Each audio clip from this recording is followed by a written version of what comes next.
Our opening words this morning are a responsive reading that you can find in our gray hymnal, number 442.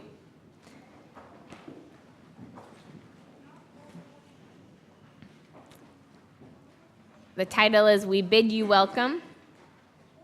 I will be reading the regular type, and if you are willing and able, please respond with the italic words. We bid you welcome, who come with weary spirit seeking rest. Who come with troubles that are too much to be, who come hurt and afraid. We bid you welcome, who come with hope in your heart. Who come with anticipation and death, who come proud and joyous. We bid you welcome, who are seekers of a new faith. Who come to grow and explore, who come to learn. We bid you welcome, who enter this hall as a homecoming. Who have found here room for your spirit, who find in this people a family. Whoever you are, whatever you are, wherever you are on your journey, we bid you welcome. I now invite you to rise in body and or spirit to join in our opening hymn, Though I May Speak with Bravest Fire, number 34. Though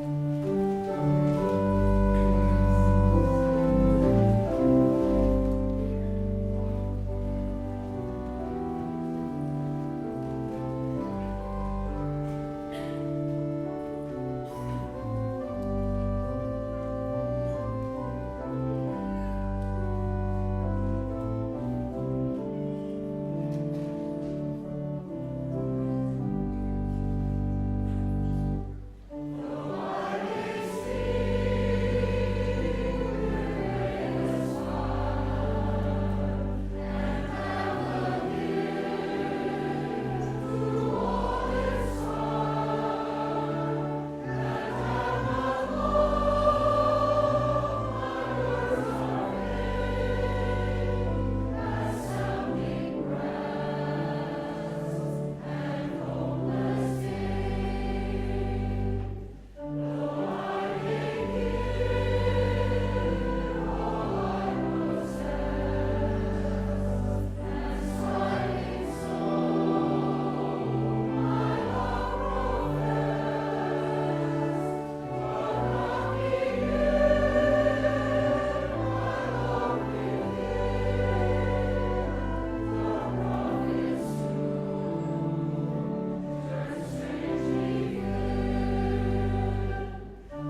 can remain for the unison affirmation. We will say it together in English and in Spanish. It's in your order of service. Love is the spirit of this church, and service is its law. This is our great covenant, to dwell together in peace, to seek the truth in love, and to help one another. El amor es el espíritu de esta iglesia, y el servicio es su ley. Este es nuestro gran pacto, vivir juntos en paz, buscar la verdad en el amor y ayudarnos los unos a los otros.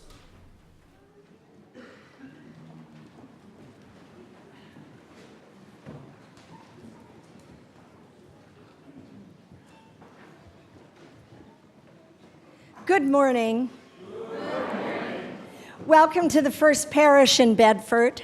I'm Deb Weiner, and I am very glad to be part of the ministry staff of First Parish as your interim director of religious education. And I am so pleased that you have chosen to be here in this committed and affirming faith community to celebrate all that is part of our life with all of us. We welcome you here just as you are. Whatever is going well or not so well in your life right now, welcome. We celebrate the many diversities among us of age, race, class, varying abilities, sexual orientation or gender identity, religious and political beliefs. We are a Unitarian Universalist congregation, which means that we are united by shared values rather than creed or dogma. Respect, compassion, justice, and peace. This is how we live our faith. Following the service, join us in community hour in the common room, back this way. And upstairs in the Bacon Room, you can join our intern minister, Jen Johnson, for a conversation about today's sermon. Stop by the welcome table on your way to either of those locations if you'd like to find out more about us or tell us more about you. You can also fill out a blue connection card during the service if you'd like to stay in touch with goings-on here. And if you want to know more about this congregation's religious education programs, I would be glad to speak with you as well. In the back of your order of service, I want to call your attention to an announcement section, and there is also a calendar there. There are many things going on in this active and engaged congregation, so check things out for the coming week. I want to lift up a few things in particular, and I promise I am not going to take up our entire worship time. First, I would be remiss in standing before you today if I didn't tell you that we continue to seek folks of many ages and abilities to be part of our religious education program. If you can offer us 20 hours during the year, that is over the next 8 months, we have opportunities for you and ways for you to make a difference in the lives of a large group of wonderful children and youth. Please help. Come see me or a member of our religious education committee who will now wave at you from their seats. I see 2 of them right there. And talk to us or sign up in the board that is in the common room, please. Monday evening, that would be tomorrow at 7:30, the Bedford Selectmen will consider our proposed amendment to the town's bylaws to explicitly allow solar panels in the historic district. We will be allowed a brief presentation followed by time for public comment. Ultimately, this will be voted upon at the fall town meeting on November 13th. Our presence at tomorrow's meeting will influence the selectman's position. As you are able, please come to Town Hall tomorrow evening. This has been and continues to be a challenging time for us to be living through in this country. The Kavanaugh hearings have impacted all of us in differing ways. We want to offer a healing space to women and femme-identifying people, and we will do that on Tuesday, starting at 7 p.m. in room 204.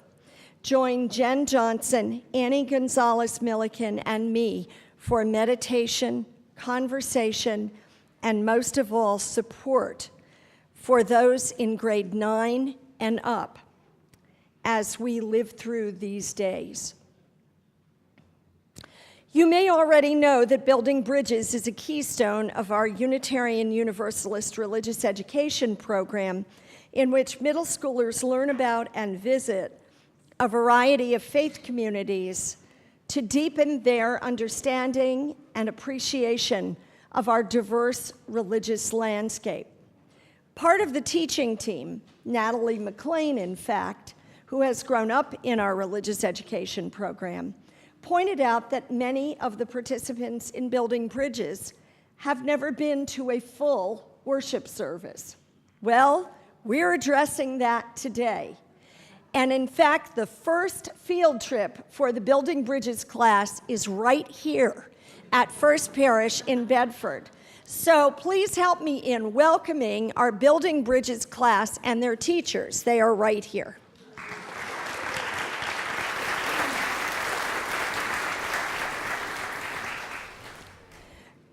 Joan Turnberg, who is coordinating the Caring Network for October, cannot begin that work until October 4th.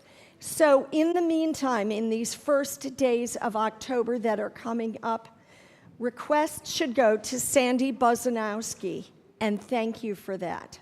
And finally, I am told that Sean Hannigan has an announcement for us. True?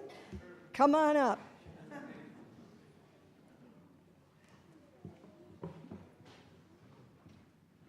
Thank you, Deb.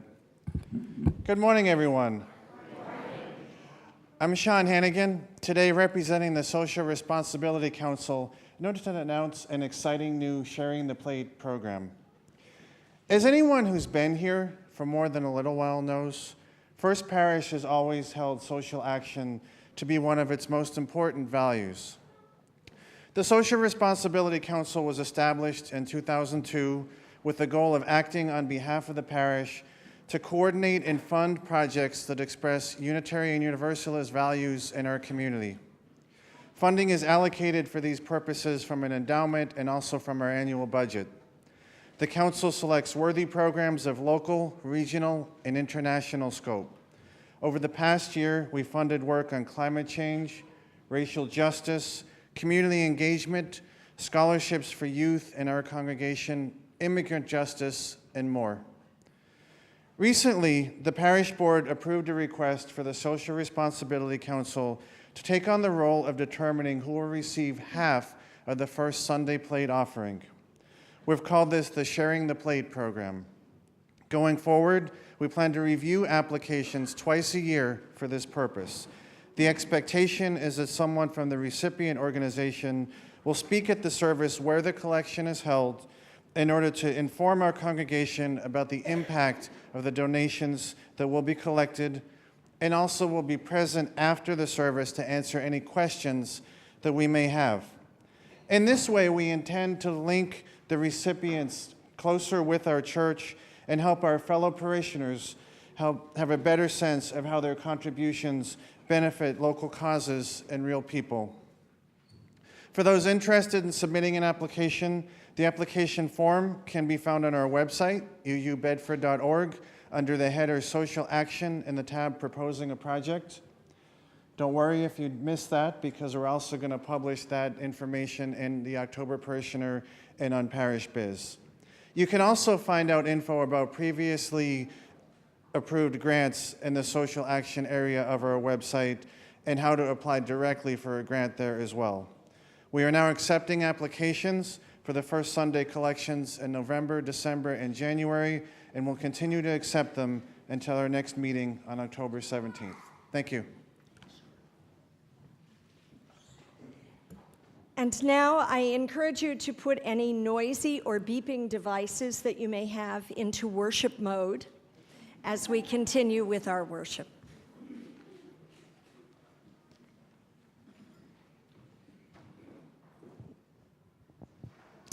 Today is a special day. Today is a day with special historic significance in our Unitarian Universalist tradition. Maybe you have heard of this day, maybe you haven't. It is September 30th, and today is the day when we celebrate our Universalist roots.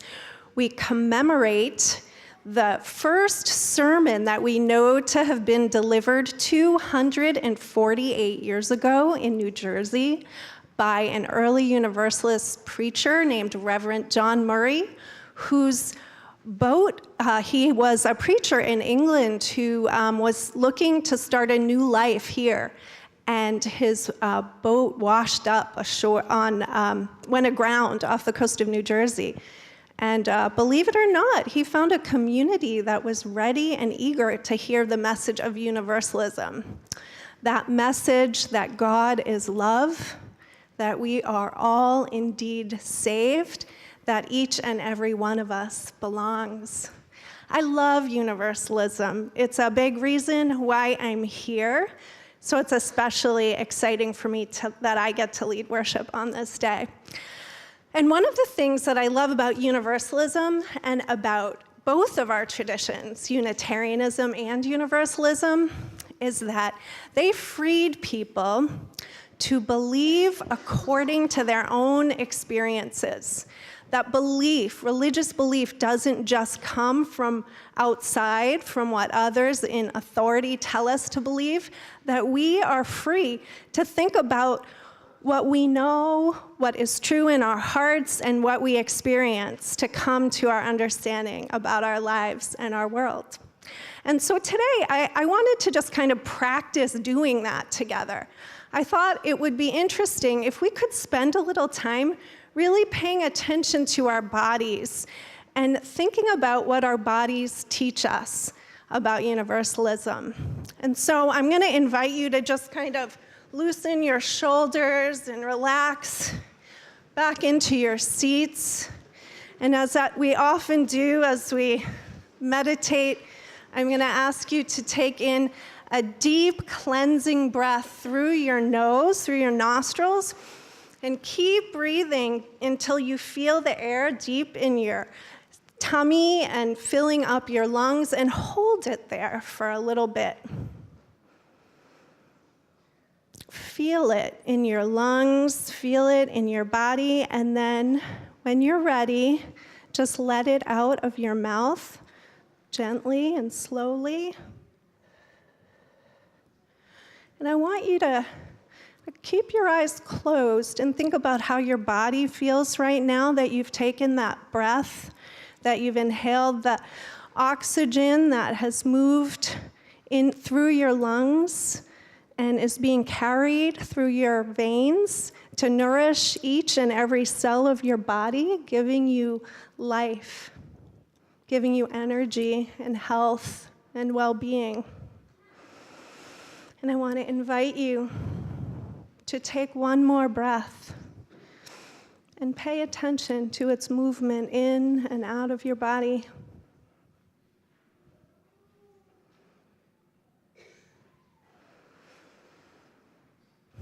Now I want you to turn your attention to your feet, if they are touching the ground. And if they're not touching the ground, maybe pay attention to your backside where it's planted on the pew. And just feel your body being pulled down, being held here by the force of gravity, keeping you in place in your seat. Feel how firmly you are rooted here in this space. And maybe after you've felt that, you want to play with that a little bit, defy that gravity a little bit, and use the muscles of your arms to lift your hand up. And then relax those muscles and feel the gravity again pulling your hand back down into your lap. Know that the force of gravity is holding each and every one of us here on our earthly home. And finally, I invite you to open your eyes and turn your gaze from one side to the other, be behind you or in front of you, and catch the gaze of somebody else in this space. And when you do, does something happen? Do your cheeks, your lips turn up? Is there a smile opening on your face? If there is, keep turning, keep gazing, and spread that smile around the room. Let's see if we can fill up the whole sanctuary with smiles. Let's see if we can feel the joy in our hearts when we make a connection with another person. Let's feel those bonds of affection that hold us here in human community. Let us know with our whole bodies, with our spirits, and with our love, how deeply and truly we belong, each and every one of us. And now I'm going to invite the children and their teachers to depart for the religious education classes, except for our building bridgers who are staying with us. And as you go, we are going to sing to you hymn number 1053 in the green hymnal, How Could Anyone?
I don't know about you, but I needed a place this morning where I could take some deep breaths, where I could pay attention to my feet, where I could smile at dear friends and strangers and laugh and giggle at the ways we humans awkwardly and beautifully connect. This is a remarkable place where we can come to breathe and connect and to do so, so much more as we help one another and this world. I invite you to give generously so that this remarkable place can continue to exist and be here for all who need it. The offering will now be collected.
how did I get here?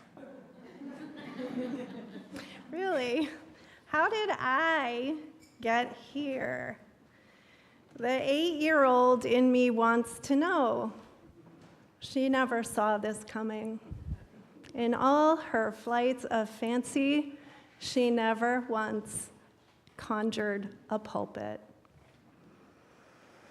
When I was 8 years old, my friends and classmates were all Catholic, except for one boy named Sammy. He was Jewish, really Jewish. I was Jewish too, but not really. We didn't observe the traditions of Judaism in my home. Unlike Sammy, I didn't miss school to go to synagogue for high holy days or eat matzah spread with jelly for lunch during the week of Passover. I remember the pangs of envy I felt when I looked out my living room window on a fine spring morning and saw my neighbor, my good friend Andrea, descend her front steps in a sparkling white First Communion dress with puffed sleeves. A wreath of baby's breath encircled her head, and behold, a veil, a lace veil, fell past her shoulders.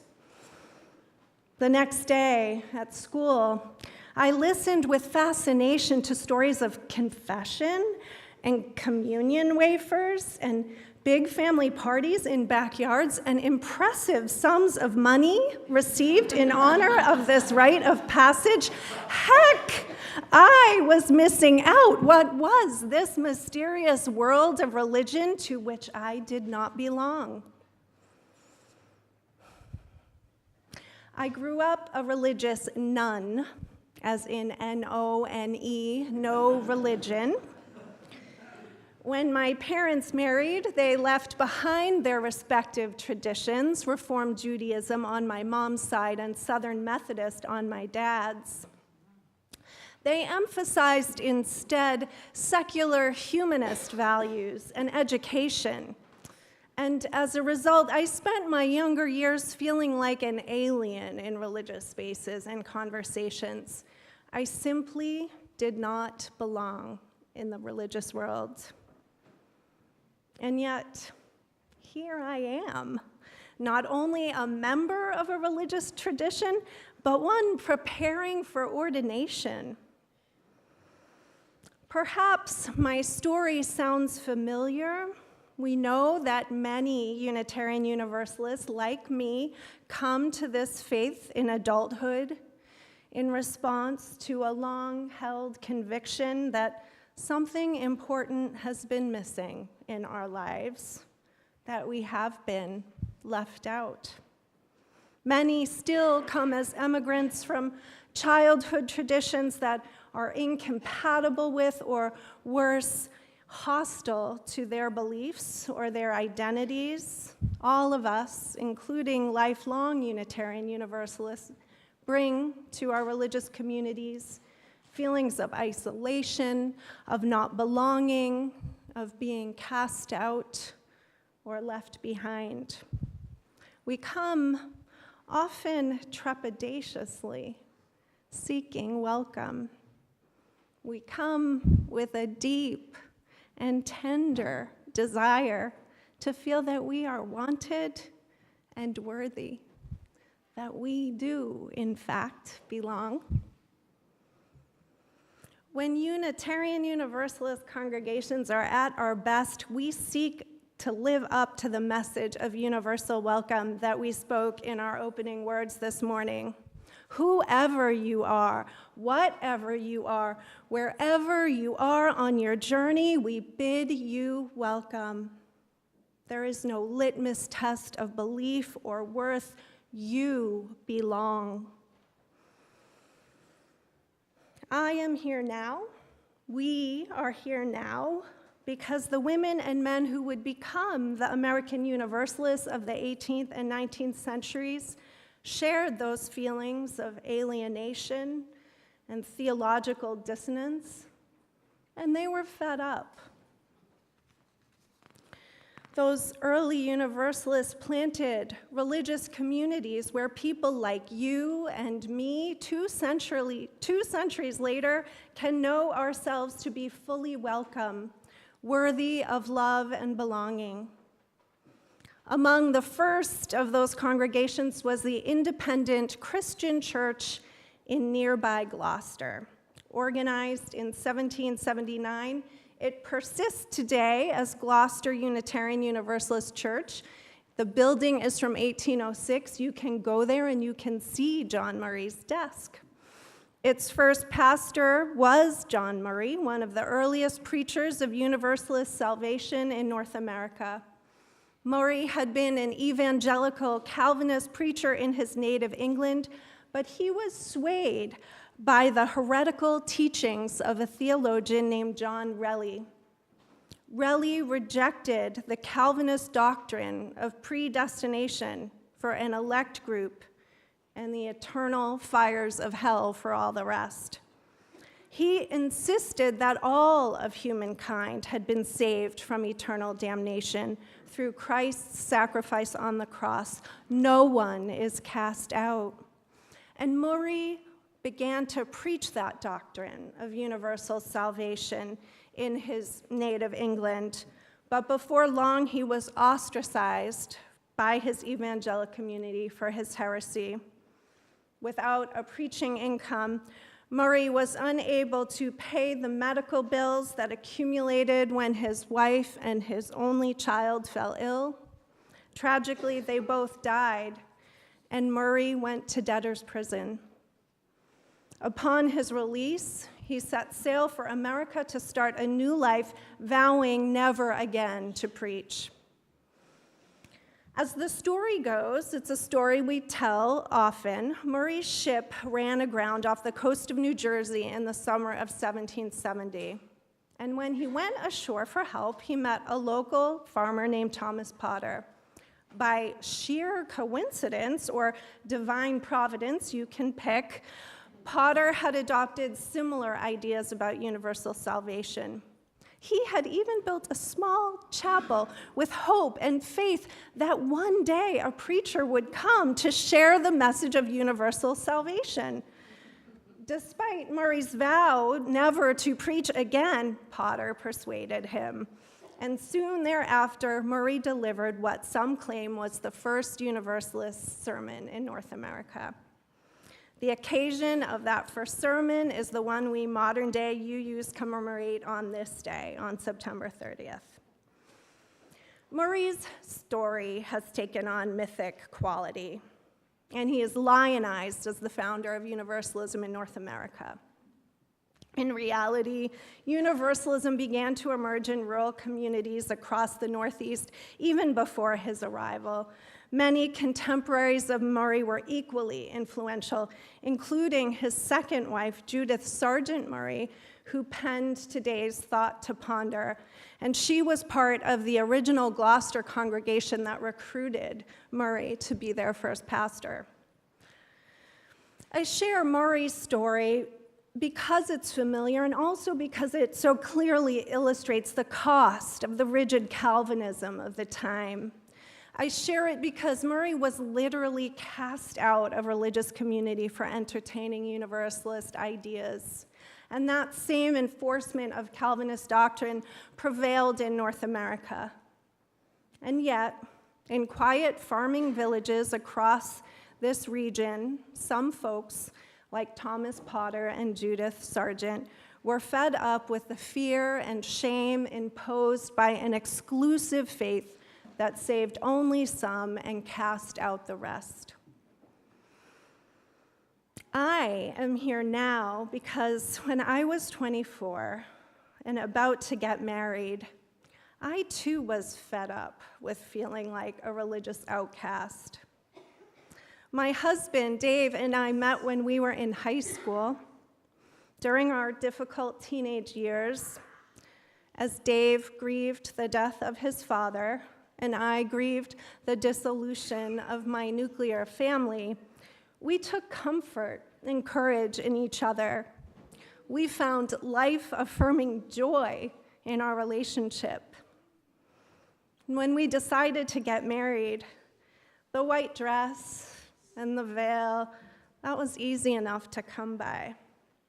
What I longed for still was the sacred rite of passage. We believed that our love between a religious nun and a lapsed Catholic was none the less worthy of spiritual recognition. So we put out some feelers, and a friend directed us to a Unitarian Universalist minister. Reverend Carol Rosine agreed to marry us in her church just as we were, without any requirement of conversion, avowal of creed, or disavowal of identity. The early Universalists were decidedly Christian, but when they organized into local congregations and regional associations and eventually a national convention in the 19th century, they generally agreed that membership should not entail doctrinal tests or sacraments. God's love extends to everyone. You didn't have to believe in the divinity of Christ, and you didn't have to be baptized to belong. The theological openness of today's Unitarian congregations is a legacy of our Universalist roots. At First Universalist Society in Franklin, where Reverend Rosine served, I found a spiritual home and a motley band of new friends, among them humanists, pagans, Buddhists, and agnostics. In my spiritual home, I was encouraged to heed my own experiences, my own emotions, and my own intellect on my path to spiritual and religious enlightenment. This, too, is a legacy of our Universalist as well as our Unitarian heritage. Hosea Ballou, the prominent 19th century Universalist theologian and preacher, urged Universalists to consult their own experience and reason for religious understanding. A well-known story makes the case in point. It goes like this. A distraught New England farmer who was offering hospitality to Ballou confided to him that his son was a terror who got drunk in the village every night. The farmer was afraid the son would go to hell. "All right," said Ballou with a serious face. "We'll find a place on the path where your son will be coming home drunk, and we'll build a big fire, and when he comes home, we'll grab him and throw him into it." The farmer was shocked. "That's my son, and I love him." Ballou said, "If you, a human and imperfect father, love your son so much that you wouldn't throw him into the fire, then how can you possibly believe that God, the perfect Father, would do so?" I am here because all along, a still small voice within has been teaching me that I am a spiritual being worthy of belonging. I remember the first time I heard that voice. I was a young girl, perhaps 6 years old, riding in the back seat of my mother's station wagon, watching the blue sky and the green whoosh of trees as we sailed along, and being struck to the core of my being with a visceral and profound truth. I exist. I emerge through the workings of the universe into this very moment in the shape of a human being, a girl child, me, and not a singular, wordless leaf clinging to the branch of one of the passing maple trees. Accompanying my sense of wonder was a feeling of awe. I might not have emerged at all. When I heed that inner voice, I know the truth of my own salvation and yours. Centered in our bodies and in our spirits, we know the miracle of our existence. Not every potential tree and bird and human being emerges into the web of life. By grace, we are the ones who have been saved, not into heaven, but into this life, into being itself. By grace, we have been saved, not from hell, but from the very real alternative of non-being.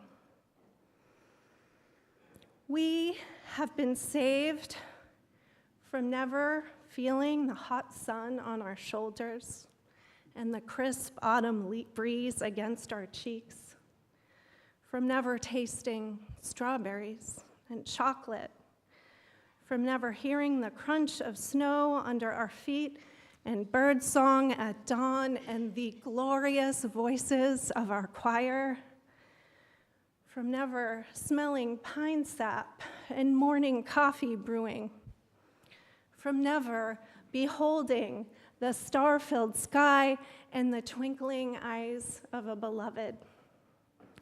Centered in our bodies and in our spirits, we feel our inherent belonging, the pull of gravity holding us on this earth, the breath of life filling our lungs and enriching the blood coursing through our veins, the response of our nerve endings to the sensory wonders of our earthly home. We are made of and for this world. I belong, and you belong, and every manifestation of creation belongs to the interdependent web of existence. Judith Sargent Murray wrote this about Universalists: "Your heart cannot but dilate, and your affections widen until the divine expansion, like the ambient atmosphere, encircles every form that is acted upon by an immortal spirit." Universalism is a heart-dilating faith that calls us to revere all people and indeed all forms of creation which have been miraculously called into being. To deny or to cast out anyone is sacrilege. And yet, the reality of life on earth today is replete with sacrilege. Every hour in our rapid-fire news cycle, we bear witness to new forms of dehumanization and desecration. How does our Universalist heritage call us to respond? I count myself a budding Universalist evangelist, but this is the question that gives me pause. Wounded and weary from the harsh Calvinism they fled, early American Universalists basked in the relief of an optimistic and celebratory faith, and I don't blame them. They focused on the good news of their new faith. God is love, there is no hell. By and large, they cast their gaze away from the reality of evil in the world.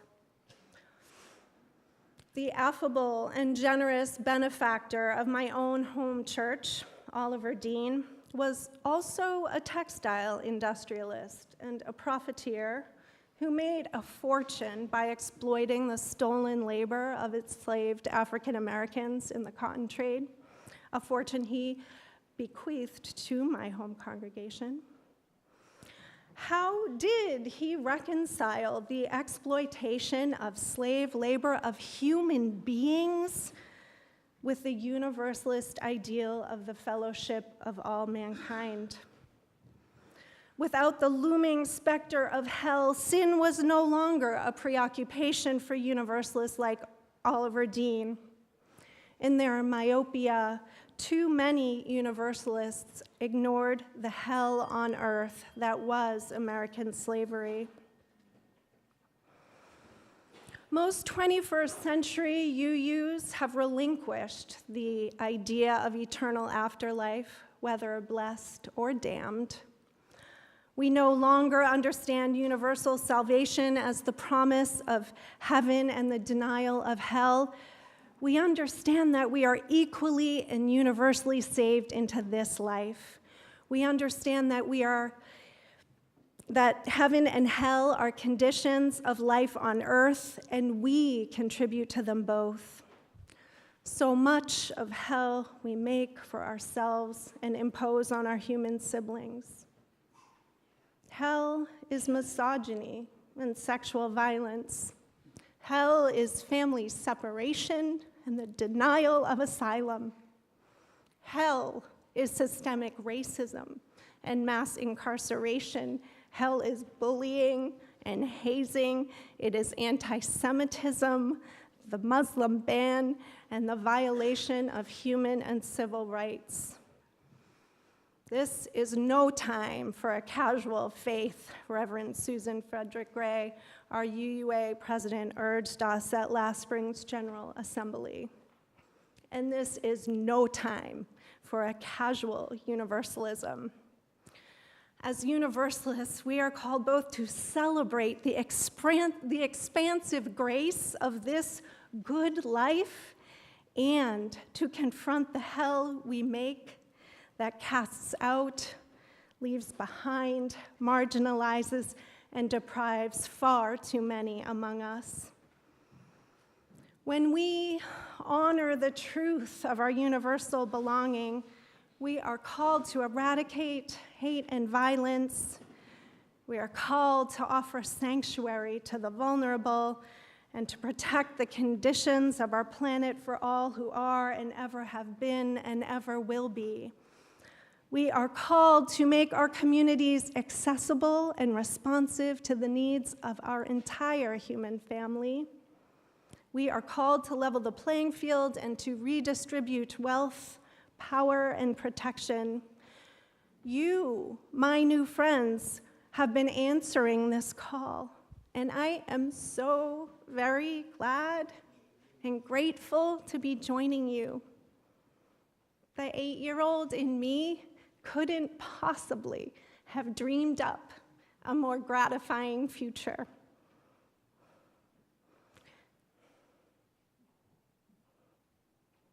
I am here to learn from your gifts and to share what gifts I have to give.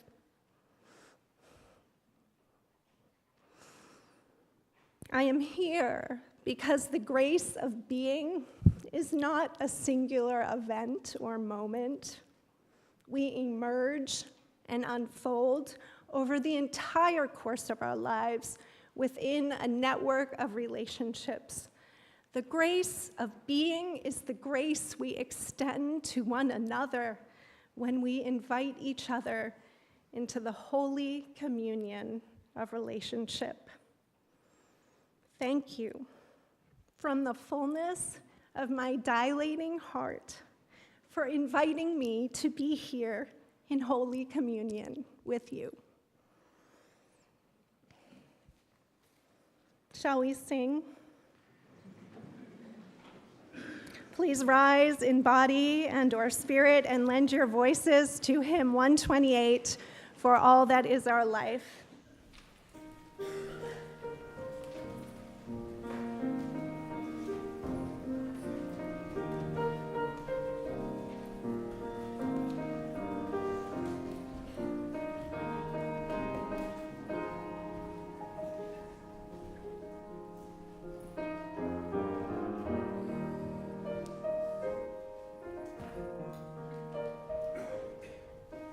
For all that is our life.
as we go this morning, let us remember to see each other's beauty and our own. Let us remember to honor each other's wholeness and our own. Let us notice the great miracle of our shared love and the deep connection of our souls. Blessed be.